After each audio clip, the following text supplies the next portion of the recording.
Okay, now on your screen, you can see unit number 3, the process of organizing and staffing. या ठिकाणी unit number 3, the process of organising and staffing, हे जे तिसरं unit आहे, या तिसऱ्या युनिटवर आपण या ठिकाणी सॉल्व करणार आहोत एमसीक्यू क्वेश्चन्स. ओके, सर्वांना माझी स्क्रीन नक्की दिसत असेल.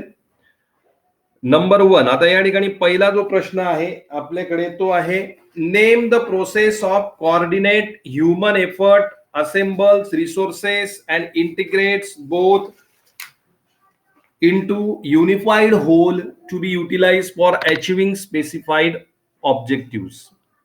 The 4 options are number A management, number B planning, number C organizing and number D directing. म्हणजे जेवढ्या ह्युमन एफर्ट्स आहेत, जेवढे रिसोर्सेस आहेत, या सर्व ह्युमन रिसोर्सेस आणि एफर्ट्स यांना इंटिग्रेट करण्याचं, म्हणजे एकत्र करण्याचं जे काम ज्या यंत्रणेद्वारे केलं जातं आणि ज्याद्वारे ऑब्जेक्टिव्ह हे पूर्ण केले जातात, त्याला काय म्हटलं जातं? Number A management, number B planning, number C organising and number D directing. Can anyone tell me which is the correct option? कुणी सांगू शकतं का अनम्यूट करून करेक्ट ऑप्शन काय आहे? Very good, it is the option number C, it is organising. म्हणजेच काय? संघटन.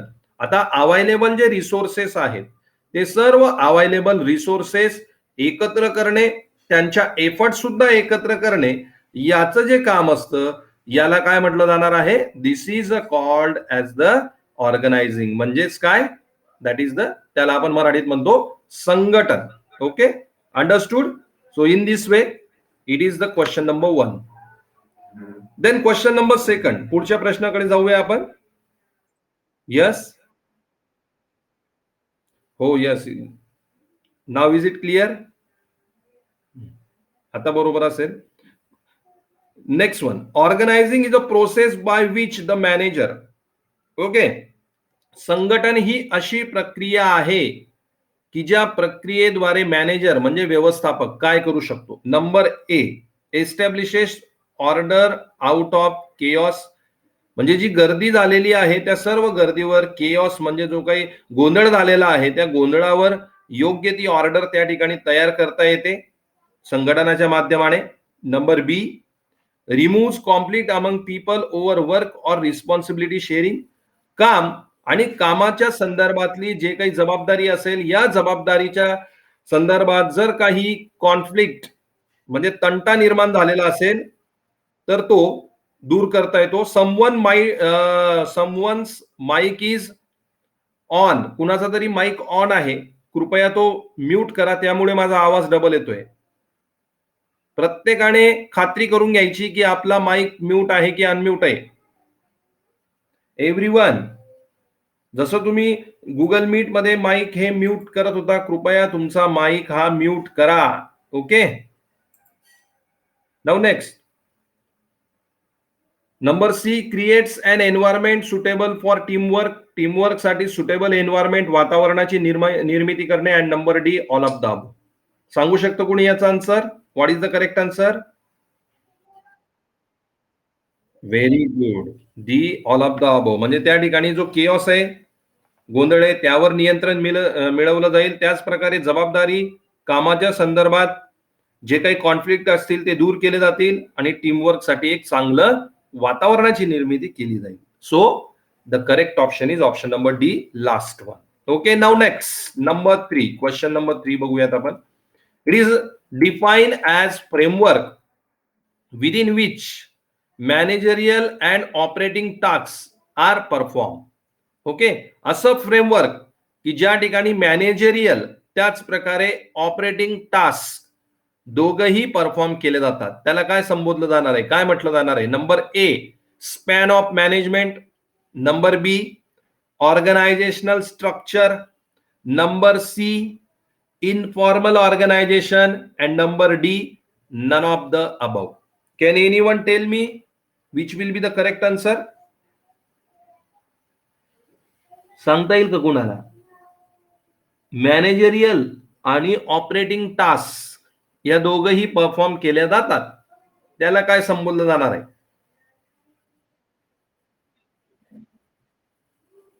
No. Informal organization, not. Anyone? Option number? Very good. Organisational structure. संघटनात्मक स्ट्रक्चर, त्याला काय म्हणतो आपण? संघटनात्मक स्ट्रक्चर. म्हणजे ज्या ठिकाणी मॅनेजरियल, त्याच प्रकारे त्या ठिकाणी ऑपरेटिंग टास्क दोघं सुद्धा परफॉर्म होणार आहेत, त्याला काय म्हटलं जाणार आहे? Organisational structure. Now next one, पुढचा बघूयात आपण. Which of the following is not a process of organising?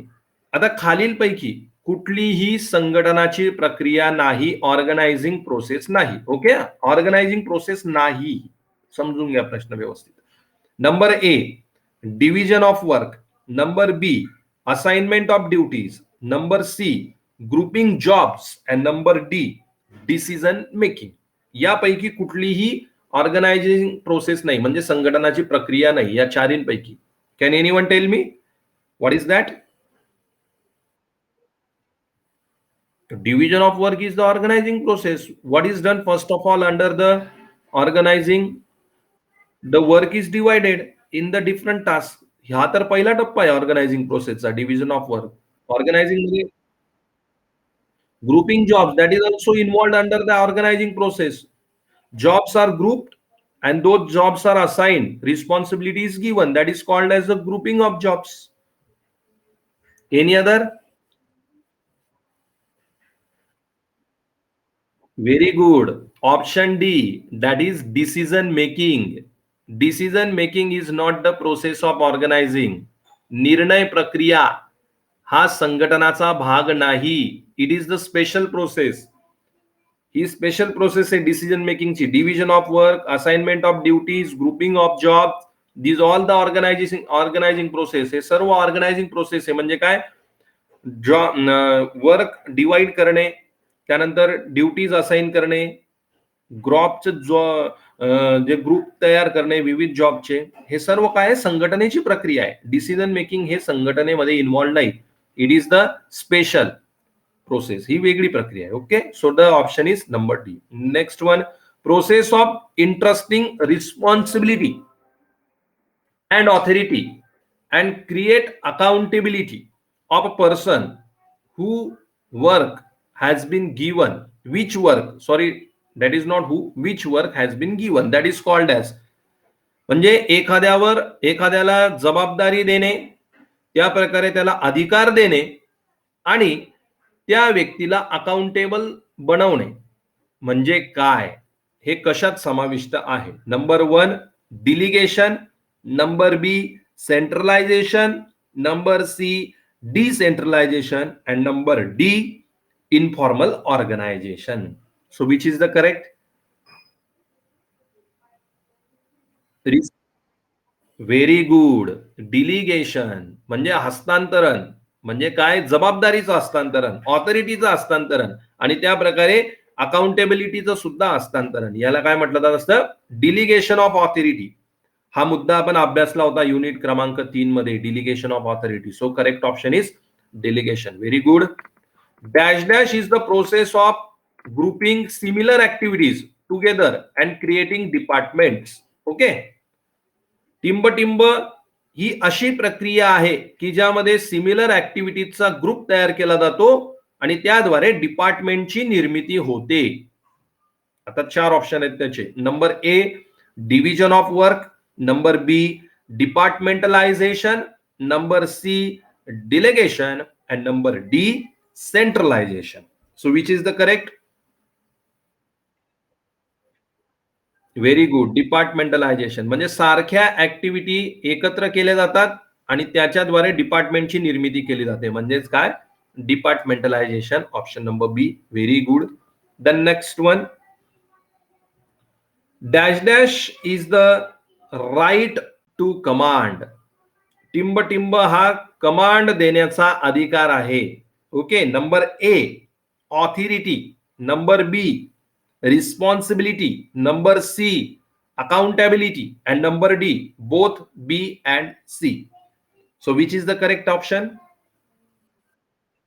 Very good. Authority. ज्याच्याकडे अधिकार असेल त्याला कमांड देता येते, आदेश देता येतो. So therefore the correct option is option number A, authority. Very good.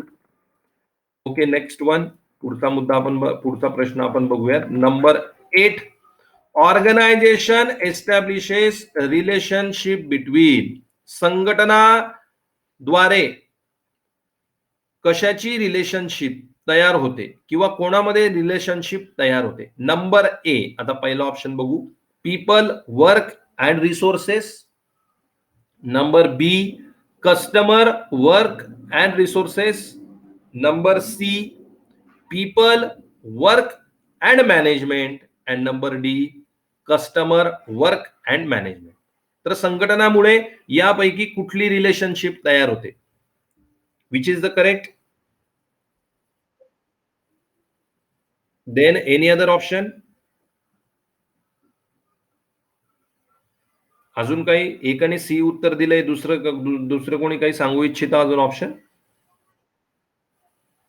No, C and B both are incorrect. दोघही चुकीचे आहेत. Option number A is option number A, right. Option number A is the correct option. संघटनामुळे कुठली relationship तयार होणार आहे? People म्हणजे जे कर्मचारी काम करत आहेत ते. वर्क म्हणजे कुठलं काम त्या कर्मचाऱ्यांना करायचंय. अँड रिसोर्सेस आणि काम करण्यासाठी कुठली संसाधनं उपस्थित आहेत, उपलब्ध आहेत. Okay, so the correct option is option number A, right. The next, number 9. Authorities always flows from. ऑथॉरिटीचा फ्लो कसा असतो? अधिकाराचा फ्लो कसा असतो? Number A, superior to subordinate. Number B, subordinate to superior. Number C, both A and B. And number D, none of the above. कुठला आहे correct option? Very good. Superior to subordinate, वरिष्ठ ते कनिष्ठ, असा हा ऑथॉरिटीचा flow असतो, अधिकाराचा flow असतो. Very good, nice one. Now next, the following, question number 10. The following is not principle of organisation. Okay, खालील पैकी कुठलं हे संघटनेचं तत्व नाही? ओके, आलाय प्रश्न लक्षात? The following is not a principle of organisation. खालील पैकी कुठले हे संघटनेचे तत्व नाही? Okay, number A, principle of exception. Number B, principle of balance. Number C, principle of complexity. And number D, principle of coordination. कुठलाही correct option? Which one is the correct? Which is the correct option? Can anyone tell? खालीलपैकी कुठले हे संघटनेचे तत्व नाही? Principal of exception म्हणजे एखादं exception असतं एखाद्या कृतीसाठी. Number B, principle of balance म्हणजे बॅलन्स साधण्याचा प्रयत्न. प्रिन्सिपल ऑफ कॉम्प्लेक्सिटी म्हणजे गुंतागुंत निर्माण करण्याचा प्रयत्न. And number D, principle of coordination म्हणजे समन्वय. Option number C is the correct. संघटनेमुळे गुंतागुंत तयार होते की गुंतागुंत सोडवली जाते? गुंतागुंत सोडवली जाते. त्यामुळे कुठलं पर्याय योग्य आहे? Principle of complexity. या म्हणजे या ठिकाणी सांगायचा अर्थ काय पर्यायामध्ये? की गुंतागुंतची निर्मिती करणे हे प्रिन्सिपल आहे. हे प्रिन्सिपल नाही, उलट गुंतागुंत सोडवणे हे प्रिन्सिपल आहे. So the option number C is the correct. Now next, number 11. Responsibility always flows from. आता रिस्पॉन्सिबिलिटीचा फ्लो हा कसा असतो? Number A, superior to subordinate. Number B, subordinate to superior. Number C, both A and B. And number D, none of the above. Which is the correct answer?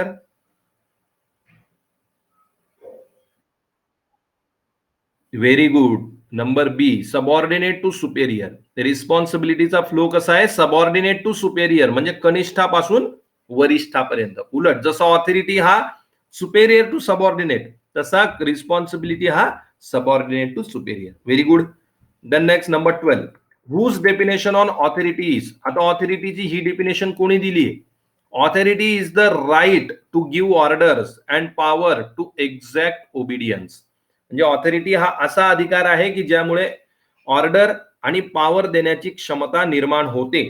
Number A, Henri Fayol. Number B, Allen. Number C, Simon. and number D, George. So which is the correct option? Option number A, Henri Fayol. ही definition कोणी दिलेली आहे? Henry Fayol यांनी दिलेली आहे. Okay, now next one, पुढचं बघूयात आपण. Number 13, which of the following is right about authority. आता ऑथॉरिटीच्या संदर्भातलं कुठलं स्टेटमेंट हे बरोबर आहे? Okay, which of the following is right about authority. खालीलपैकी कुठलं स्टेटमेंट बरोबर आहे अधिकाराच्या संदर्भात, ऑथॉरिटीच्या संदर्भात? Number A, authority is informal. Authority informal आहे. Number B, not to achieve organisational goal. ऑथॉरिटीद्वारे ऑर्गनायझेशनल गोल अचीव करता येत नाहीत. Number C, there is existence of right. Authority प्रत्येकाला दिलेली असते, एक्झिस्ट असते. And number D, can not be delegated. ऑथॉरिटीचे हस्तांतरण करता येत नाही. या चार पैकी कुठलं स्टेटमेंट बरोबर आहे? Can anyone tell me?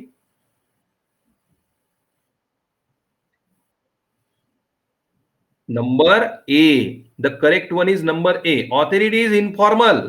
Authority ही फॉर्मल नाही, इन्फॉर्मल वेनेच दिली जात असते. आता पुढचं स्टेटमेंट काय? Not achieve organisational goal. ऑथॉरिटीमुळे ऑर्गनायझेशनल गोल अचीव करता येत नाही? करता येतात. ऑर्गनायझेशनल गोल अचीव करण्यासाठी ऑथॉरिटी असते.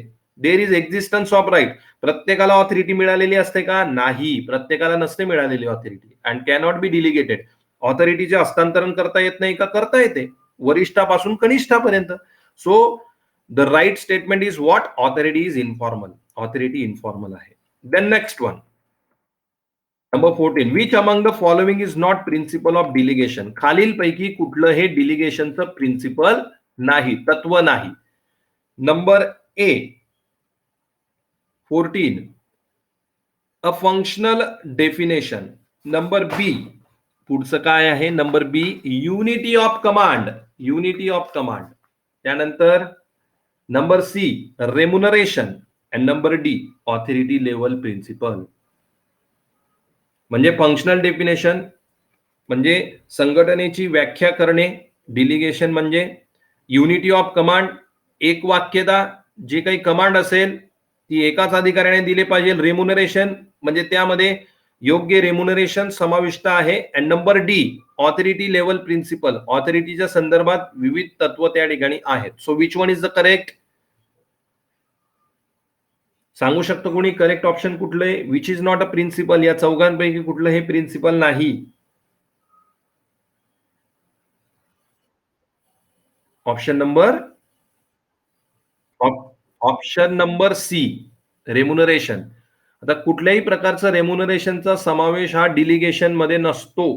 ज्यावेळेस डिलिगेशन केलं जातं ऑथॉरिटीचं किंवा रिस्पॉन्सिबिलिटीचं, त्या ठिकाणी रेम्युनरेशनचा भाग समाविष्ट आहे का? नाही. So the option number C is the correct. Now next, number 15, पुढचा प्रश्न काय? 15वा, डिलिगेशन इज. डिलिगेशन म्हणजे टिंब. Number A, getting things done by others. इतरांकडनं काम करून घेण्याची क्षमता. Number B, fixing responsibility. जबाबदारी निश्चित करणे. Number C, assigning the task. टास्कची जबाबदारी सोपवणे. And number D, unity of command. एक वाक्यता, एका व्यक्तीला एकाच व्यक्तीकडनं आदेश दिला जाईल. So which is the correct? Option number C, very good. Assigning the task. कुणी काय करायचं आहे त्या टास्क असाइन करणे. Fixing responsibility, getting things done by others, unity of command. This is all what? This is all related to the organisation. But delegation is properly means what? Assigning the task. योग्य task प्रत्येक व्यक्तीवर सोपवणे. Okay, now next, number 16, 16वा प्रश्न बघू आपण. Which of the following is not the element of delegation. खालीलपैकी कुठला हा डिलिगेशनचा घटक नाही? खालील घटकांपैकी कुठला हा डिलिगेशनचा घटक नाही? Number A, accountability. Number B, authority. Number C, responsibility. And number D, informal organisation. Which is the correct? Accountability, it is the part of delegation. डिलिगेशनचा भाग आहे अकाउंटेबिलिटी म्हणजे. So the correct option is option number D, informal organisation. याचा योग्य पर्याय कुठला आहे? Informal organisation. Accountability, authority and responsibility, these all are the elements of delegation. हे सर्व डिलिगेशनचे घटक आहेत. फक्त कुठला घटक नाहीये, तो आहे इन्फॉर्मल ऑर्गनायझेशन. नंबर 17, पुढचा प्रश्न बघू.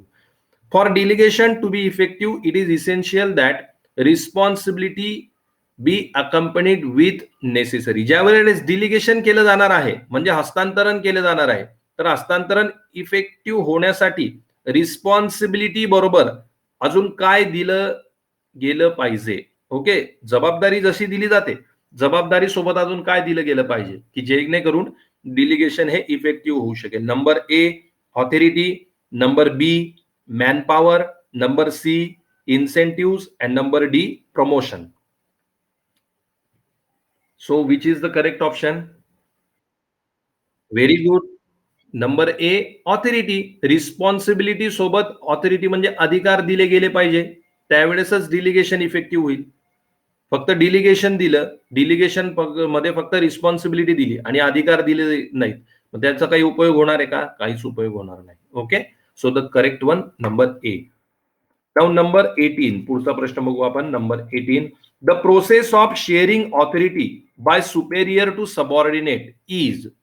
म्हणजे ज्या वेळेस ऑथॉरिटी ही सुपेरियर पासून सबऑर्डिनेट कडे दिली जाते, त्या प्रक्रियेला टिंबटिंब म्हणतात. Number A delegation, number B accountability, number C centralisation and number D responsibility. Which is the correct?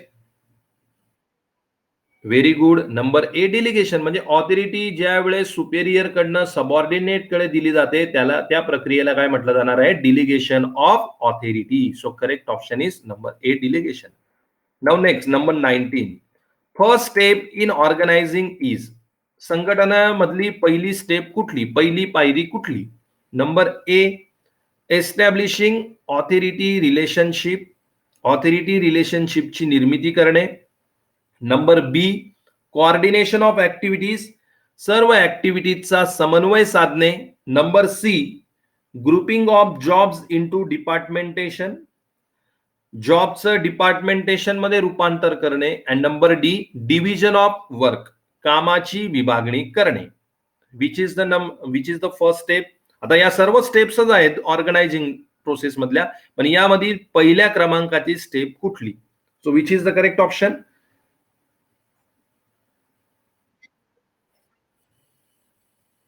Number A. अजून कोणी दुसरं पर्याय सांगू इच्छितो? Very good. Division of work. पहिल्यांदा काय केलं जाईल? कामाची विभागणी केली जाईल. ओके, त्यानंतर ग्रुपिंग ऑफ जॉब्स, जॉबचं ग्रुप पाडले जातील. त्यानंतर कोऑर्डिनेशन ऑफ ऍक्टिव्हिटीज, त्यामुळे त्यानंतर विविध ऍक्टिव्हिटीमध्ये समन्वय साधला जाईल. And last one establishing authority, आणि मग ऑथॉरिटी डिलिगेट केलं जाईल. So the first step is division of work and therefore the correct option is number D division of work. Now next, the framework within which managerial and operating task are perform. म्हणजे असं framework की ज्या framework मध्ये managerial आणि operating task दोघं perform केले जातात. त्यामध्ये 4 पर्याय आहेत. Number A staffing, number B organisation structure, number C job design and number D departmentation. So which is the correct? Number B organisation structure. याच्याशी मिळता जुळता प्रश्न बहुतेक आपण वरती सुद्धा अभ्यासला की मॅनेजरियल आणि ऑपरेटिंग टास्क हे कशात समाविष्ट आहेत? हे ऑर्गनायझेशन स्ट्रक्चर मध्ये समाविष्ट आहेत. Number 20 option number B. Then next, in staffing. आता पुढचा प्रश्न लक्षात घ्या व्यवस्थित. In staffing function which combination of activities in sequential order is correct. आता ते स्टाफिंगचं फंक्शन आहे, त्यामध्ये खालीलपैकी कुठली सिक्वेन्स बरोबर आहे स्टाफिंगच्या फंक्शन मध्ये? ओके, व्यवस्थित लक्ष द्या पर्यायांकडे. Number A recruitment, selection, training, placement. पहिला ऑप्शन काय सांगतो? पहिल्यांदा रिक्रुटमेंट, त्यानंतर सिलेक्शन, त्यानंतर ट्रेनिंग आणि त्यानंतर प्लेसमेंट. ओके, दुसरा option selection, training, recruitment, placement. पहिल्यांदा सिलेक्शन, मग ट्रेनिंग, मग रिक्रुटमेंट आणि त्यानंतर शेवटी placement. Number C recruitment, selection, placement, training. पहिल्यांदा रिक्रुटमेंट, मग सिलेक्शन, मग प्लेसमेंट आणि सर्वात शेवटी training. And last one recruitment, training, selection आणि प्लेसमेंट. पहिल्यांदा रिक्रुटमेंट, त्यानंतर ट्रेनिंग, त्यानंतर सिलेक्शन आणि त्यानंतर प्लेसमेंट. तर कुठली ऑर्डर बरोबर आहे बरं स्टाफिंग फंक्शनची? Which one? Number number D. त्यानंतर कुणी अजून दुसरा पर्याय सांगू इच्छितं का? Number C. अजून कुणी सांगू इच्छितं? Okay. Now I am going to tell you the correct option. The correct one is option number C. कुठला ऑप्शन बरोबर आहे? सी. पहिल्यांदा काय केलं जाईल? रिक्रुटमेंट केली जाईल. म्हणजे कर्मचाऱ्यांना मुलाखतीसाठी बोलवलं जाईल. त्यानंतर सिलेक्शन. त्यापैकी योग्य कर्मचाऱ्याचं सिलेक्शन केलं जाईल. त्यानंतर प्लेसमेंट. त्या कर्मचाऱ्याला ज्या ठिकाणी वॅकन्सी आहे, म्हणजे ज्या डिपार्टमेंटमध्ये वॅकन्सी आहे त्या ठिकाणी प्लेस केलं जाईल. आणि मग प्लेसमेंट झाल्यानंतर त्याला त्याच्या कामासंदर्भातलं ट्रेनिंग दिलं जाईल. So the correct sequence is what? Number C. Recruitment, selection, placement, training. Okay. The next number 22. Which of the following is not concern with the staffing? खालीलपैकी कशाचा संबंध स्टाफिंगशी नाही? Okay. Number A recruitment, number B selection, number C training and number D publicity. पब्लिसिटीचा संदर्भ हा staffing मध्ये नाही. रिक्रुटमेंट, सिलेक्शन, ट्रेनिंग हे सर्व स्टाफिंग अंतर्गत आहेत, पण पब्लिसिटी स्टाफिंग मध्ये याचा समावेश नाही. Very good. The next number 23. Dash dash is the process of acquiring, deploying and retaining a workforce of sufficient quantity. टिंब ही अशी प्रक्रिया आहे की ज्यामध्ये सफिशियंट क्वांटिटी मधले कर्मचारी एक्वायर केले जातात, त्यांचं डिप्लॉयमेंट केलं जातं आणि अशा कर्मचाऱ्यांना संघटनेमध्ये टिकवून ठेवलं जातं. तर 4 पर्याय आहेत. Number A recruitment, number B training, number C staffing and number D placement. So which is the correct?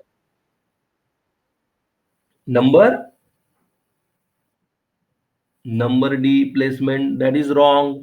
Placement म्हणजे काय की योग्य कर्मचाऱ्याला योग्य काम देणे, त्याला आपण प्लेसमेंट म्हणतो. So the correct option is number C staffing. कर्मचाऱ्यांची भरती करणे. भरतीद्वारे योग्य त्या संख्येतले कर्मचारी एक्वायर केले जातात. त्यानंतर ज्या ठिकाणी कर्मचाऱ्यांची आवश्यकता आहे त्या ठिकाणी त्यांना डिप्लॉय केले जाते आणि जास्तीत जास्त कालावधीसाठी त्यांना संघटनेमध्ये टिकवून ठेवले जाते. याला काय म्हटलं जाणार आहे? Staffing. Number C. Okay. The next number 24. प्रश्न क्रमांक 24. Dash dash leads to optimum use of resources. जे काही रिसोर्सेस अवेलेबल आहेत त्यांचा जास्तीत जास्त वापर करून घेणे म्हणजे टिंब. Number A recruitment, number B staffing, number C development and number D training. Which is the correct? Development म्हणजे कर्मचाऱ्यांचा विकास करणे. आता कर्मचाऱ्यांचा जास्तीत जास्त यूज करणे म्हणजे काय? कशाद्वारे शक्य होतं ते?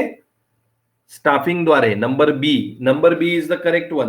कर्मचाऱ्यांची भरती केल्यानंतर जे कर्मचारी उपलब्ध आहे त्या कर्मचाऱ्यांचा ऑप्टिमम यूज म्हणजेच काय? स्टाफिंगद्वारे हे शक्य आहे. Okay. Next number 25. In staffing function which one of the following groups of managers is involved? आता स्टाफिंगच्या कार्यामध्ये खालीलपैकी कुठल्या मॅनेजरियल ग्रुप इन्व्हॉल्ड असतो, समाविष्ट असतो? Number A only top managers, फक्त टॉप लेवलचे managers. Number B only human resource managers फक्त. Number C only middle managers, middle level managers and number D all managers, सर्व प्रकारचे managers. So which is the correct? Number D all managers. स्टाफिंगच्या प्रक्रियेमध्ये सर्व मॅनेजरचा संबंध आहे, मग ते टॉप लेवल मॅनेजर्स असो, ह्युमन रिसोर्स मॅनेजर असो किंवा मिडल लेवल मॅनेजर्स असो, सर्वांचा संबंध स्टाफिंगशी आहे. Very good. The next number 26. 26 क्रमांकाचा प्रश्न आपण या ठिकाणी अभ्यासूयात. Which of the following is an internal source of recruitment? खालील सोर्स पैकी कुठला हा रिक्रुटमेंटचा इंटरनल सोर्स आहे? कुठला source? Internal source of recruitment. Number A transfer, number B employee recommendation, number C campus recruitment and number D personal contact. Which is the internal source of recruitment? या चारींपैकी कुठला internal source of recruitment आहे? Employee recommendation, that is not, that comes under the external sources. अंतर्गत स्त्रोत म्हणतोय मी. अंतर्गत स्त्रोत म्हणजे काय? ट्रान्सफर. एका पोझिशनवरनं दुसऱ्या पोझिशनवर ट्रान्सफर करणे, that is the internal source. आणि employee recommendation, campus recruitment, personal contact हे सर्व एक्सटर्नल सोर्सेस आहेत. Right. So the correct one is number A. Now next 27. हा थोडा प्रॅक्टिकल प्रश्न आहे. 27 नंबरचा व्यवस्थित समजून घ्या. When the principal of Golden Life Public School was on the verge of retirement. Okay. Golden Life Public स्कूलच्या प्रिन्सिपल या रिटायरमेंटच्या वाटेवर आहेत. The management of the school contacted a specialised business firm in order to fill up the vacancy. आणि त्यासाठी जे school management आहे त्यांनी एका स्पेशलाइज्ड बिझनेस फर्मला त्या ठिकाणी ऑर्डर दिलेली आहे ही वॅकन्सी भरून काढण्यासाठी.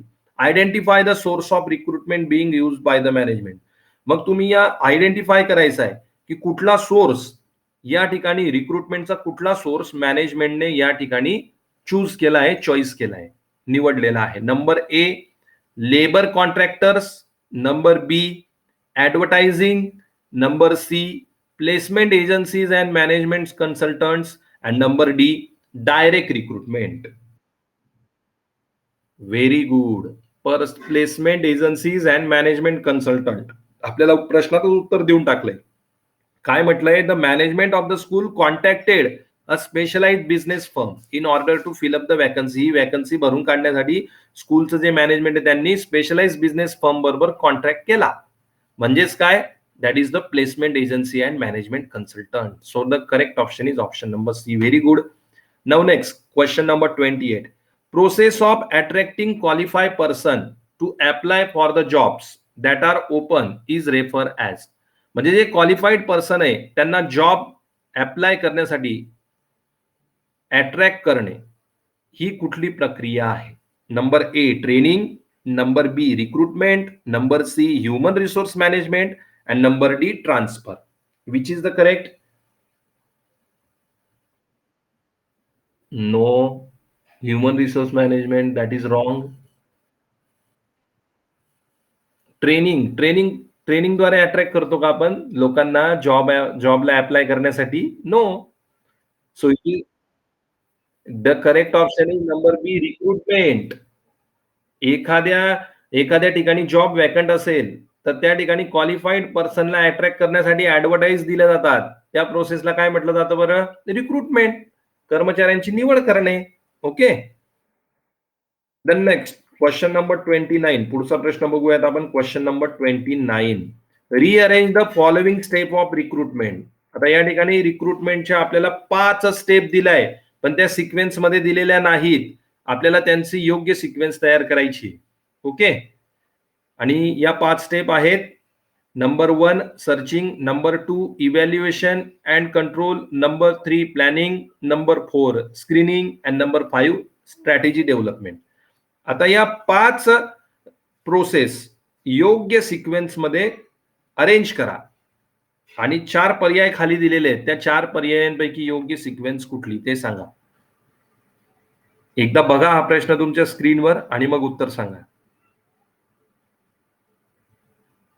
कुठला ऑप्शन बरोबर असेल? ए, बी, सी और D?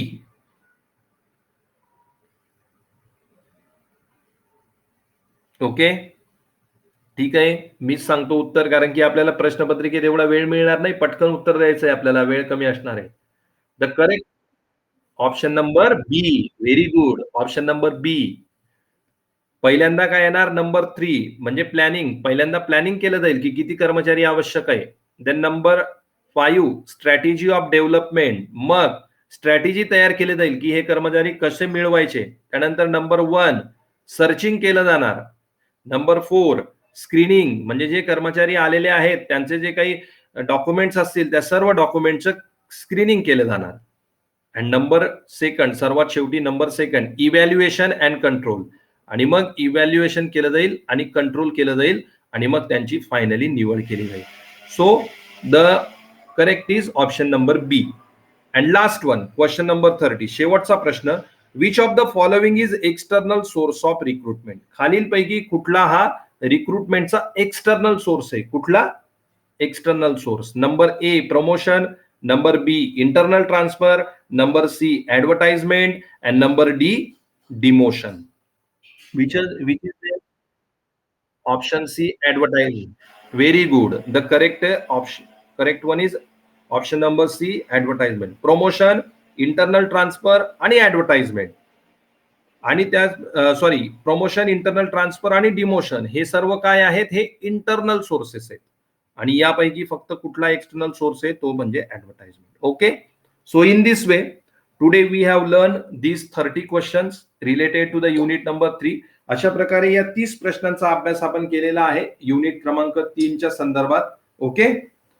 Such questions will be ask in your examination, university examination. अशाच प्रकारचे प्रश्न तुम्हाला विद्यापीठाच्या परीक्षेमध्ये विचारली जाण्याची शक्यता आहे. Therefore it is necessary to practice more and more question. त्यामुळे प्रॅक्टिस करणे हाच सगळ्यात मोठा या ठिकाणी सोपा पर्याय आहे. आणि सहज तुम्ही थिअरी जर व्यवस्थित लक्षात असेल तर नक्कीच तुम्ही चांगल्या प्रकारे उत्तरं या ठिकाणी देऊ शकता. In the coming lecture we will study the question related to the unit number 4. येणाऱ्या लेक्चरमध्ये आपण युनिट नंबर 4च्या संदर्भातले प्रश्न या ठिकाणी अभ्यासूयात.